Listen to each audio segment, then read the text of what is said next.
ಸ್ವಾಗತ ನಮ್ಮ ಹೊಸ ಯೂಟ್ಯೂಬ್ ಚಾನಲ್ ಮೈಂಡ್ ನೋಟ್ಸ್ಗೆ.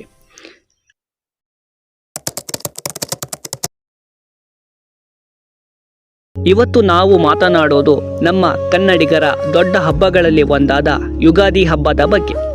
ಯುಗಾದಿ ಅಂದರೆ ಕೇವಲ ಹಬ್ಬ ಅಲ್ಲ, ಅದು ಹೊಸ ವರ್ಷದ ಆರಂಭ, ಹೊಸ ಆಸೆಗಳು ಮತ್ತು ಹೊಸ ಜೀವನದ ಸಂಕೇತ ಕೂಡ ಹೌದು. ಆದರೆ ನಿಮಗೆ ಗೊತ್ತಾ, ಯುಗಾದಿ ಕಲಿಯುಗದ ಆರಂಭದ ದಿನ ಅಂತ ಕೂಡ ಹೇಳಲಾಗುತ್ತದೆ. ಹಾಗಾದರೆ ಯುಗಾದಿ ಹಬ್ಬದ ಬಗ್ಗೆ ಜನರಿಗೆ ಗೊತ್ತಿಲ್ಲದ 5 ಅಚ್ಚರಿ ಸಂಗತಿಗಳನ್ನು ಈ ವಿಡಿಯೋದಲ್ಲಿ ನೋಡೋಣ. ಮೊದಲನೇದು ಯುಗಾದಿ ಪದದ ಅರ್ಥ. ಮೊದಲು ಯುಗಾದಿ ಅಂದರೆ ಏನು ಅಂತ ನೋಡೋಣ. ಯುಗಾದಿ ಅನ್ನೋದು 2 ಸಂಸ್ಕೃತ ಪದಗಳಿಂದ ಬಂದಿದೆ. ಯುಗ ಅಂದರೆ ಕಾಲ, ಆದಿ ಅಂದರೆ ಆರಂಭ, ಅಂದರೆ ಹೊಸ ಕಾಲದ ಆರಂಭವೇ ಯುಗಾದಿ. ಅದೇ ಕಾರಣಕ್ಕೆ ಕನ್ನಡಿಗರು ಮತ್ತು ತೆಲುಗು ಜನರು ಇದನ್ನು ಹೊಸ ವರ್ಷದ ದಿನವಾಗಿ ಆಚರಿಸುತ್ತಾರೆ. ಎರಡನೇದು, ಯುಗಾದಿ ಯಾಕೆ ಆಚರಿಸುತ್ತಾರೆ?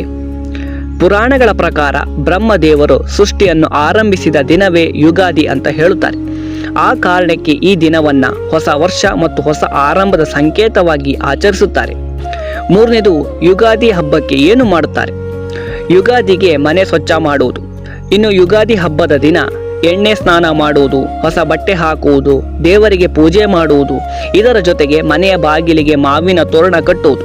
ಇದು ಶುಭ ಮತ್ತು ಆರೋಗ್ಯ ಸಂಕೇತ ಎಂಬ ನಂಬಿಕೆ ಇದೆ. ಇನ್ನು 4ನೇದು, ಎಣ್ಣೆ ಸ್ನಾನದ ಮಹತ್ವ.